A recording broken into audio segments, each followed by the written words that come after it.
رسميا تم التوقيع على قانون خصخصة المستشفيات الحكومية وطرحها للبيع للمستثمرين أجانب أو مصريين، وتم التصديق على القرار ده من يومين ثلاثة بالظبط. انتشر بشكل ملحوظ على السوشيال ميديا قرار التصديق على خصخصة المستشفيات الحكومية والخاصة، وده فتح باب لتساؤلات كتير جدا من أبناء القطاع الطبي، سواء طلبة كليات الطب أو كليات التمريض أو المعاهد الفنية بالتمريض.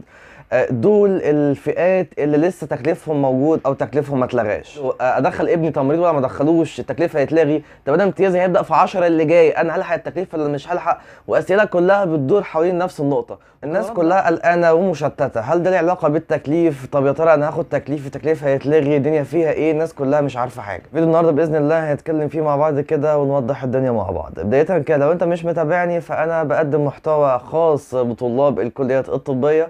النهارده كان المفروض ينزل الفيديو التاني من سلسله الامتياز. لو انتوا ما كنتوش شفتوا الفيديو الاول نزل، بس انا هاجل الفيديو التاني عشان خاطر الفيديو ده هيتاجل يوم او اتنين، فالحق يلا شوف الفيديو الاولاني واستنوا ان شاء الله بقيه السلسله. فمحدش ينسى يعمل لايك للفيديو ده ويشترك في القناه ويفعل زر الجرس، ويلا بينا نخش في مضمون الفيديو بتاعنا. اول ما القرار نزل جالي مسجات كتير جدا جدا جدا، وناس كتير بتبعت لي وتقول لي يا ترى ال5 سنين بتوع الكليه خلاص راحوا عليا على الفاضي؟ طب انا طالب في معهد تمريض، اخد تكليفي خلاص، استلم تكليفي وما كملش كليه، طب انا مش فاهم حاجه، التكليف بتاعي هيتلغي. وطبعا كلنا قررنا القرار اللي مضمونه ان هيتم تخفيض نسبه 75% من العماله في المستشفى ومن العماله يعني في القطاع الطبي. ده اللي سبب حاله قلق كبيره جدا. بس انا عايز اقول لك حاجه، لو انت ماشي في حاجه كملها. يعني مثلا على سبيل المثال، لو انت طالب في معهد فن وتمريض وعايز تكمل كليه التمريض، كمل واستمر. انا اصلا مش عارف ازاي انت كطالب معهد فن وتمريض عندك الاوبشن انك تكمل كليه اصلا وتسال فيه. يعني انت تسالني اكمل ولا ما اكملش؟ لا يا باشا، كمل دوس.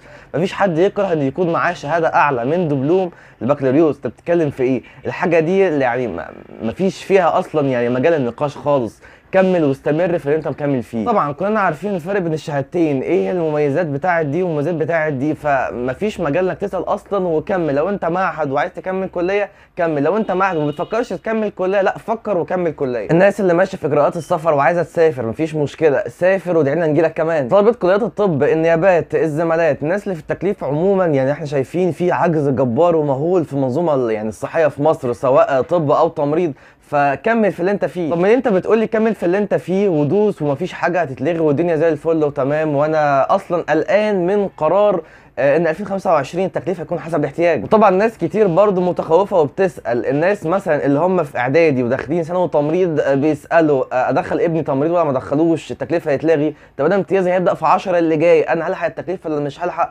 واسئله كلها بتدور حوالين نفس النقطه. وكان رد عليهم رد واحد وقاطع، ان التكليف مش هيتلغي، التكليف فقط حسب الاحتياج. في حاجه برضو عايز اوصلها لك، الا وهي معنى او مضمون كلمه تكليف حسب الاحتياج. تكليف حسب الاحتياج معناها ان مش كله هيتكلف. زمان كان اللي جايب مقبول بيتكلف ويشتغل عادي، اللي جايب امتياز بيشتغل زي المقبول، اللي جيد جدا جيد وهكذا.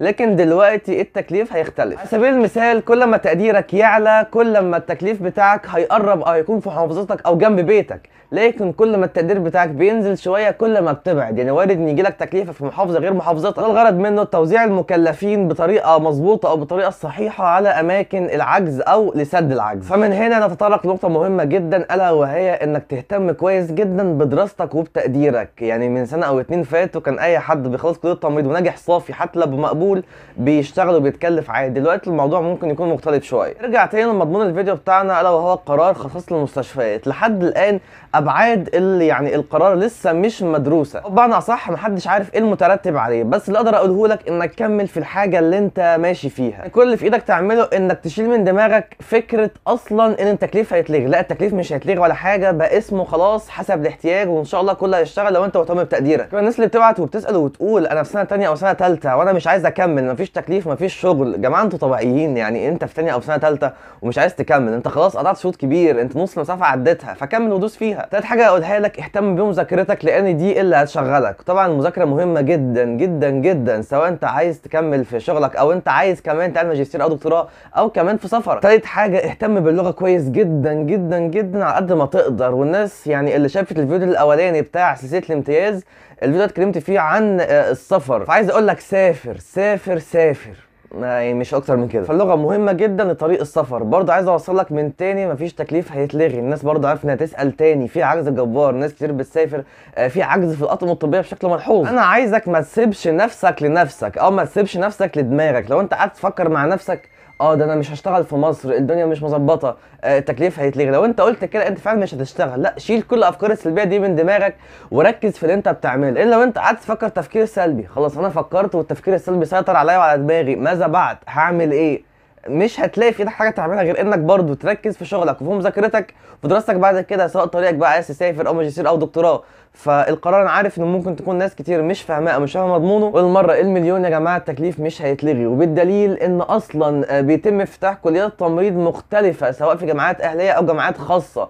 لسه في دفعه ما اتخرجتش كتير جدا من الكليات او من الجامعات دي، اوريدي بيفتحوا اصلا يعني كليات كل سنه. فبالتالي باذن الله التكليف مش هيتلغي وكله هيكون تمام وقت تشتغل لو انت فصلت عن اي حاجه. عايز اشبه لك بحاجه كده، اكيد معظمنا كان في ثانويه عامه تمام، ممكن مثلا وفي اوريدي اصلا دلوقتي طالب ثانويه عامه بتمتحن امتحانات، ممكن امتحان يتسرب بعدها مثلا ب 10 دقايق بربع ساعه. طيب لو امتحان كان يتسرب مثلا قبل الامتحان بنص ساعه، في طلبه هتفتح تبص عليه في الاخر يطلع ما هوش هو. هم كده استفادوا ايه؟ ما استفادوش غير انهم وتروا نفسهم وتعبوا اعصابهم على حاجه اصلا يعني حاجه مش صح. فاللي انا عايزه منك واللي انا طالبه منك، ما تشغلش بالك بحاجه ممكن تشتتك عن مذاكرتك او عن دراستك. ذاكر وكمل وان شاء الله ما تقلقش من اي حاجه. قلنا من بعض الايام هنشوف لو في جديد او كده، اكيد كل حاجه هتوضح قدامنا. بس كده فيديو النهارده خلص، عرفنا ان مضمونه نركز يا جماعه في اللي احنا فيه ولا كأن في اي حاجه، احنا تمام وزي الفل. بس كده فيديو النهارده خلص. ولو انت في كليه طبيه هيفوتك كتير جدا لو انت مش متابعني، خصوصا دلوقتي لو انت داخل امتياز ان شاء الله الفتره اللي جايه.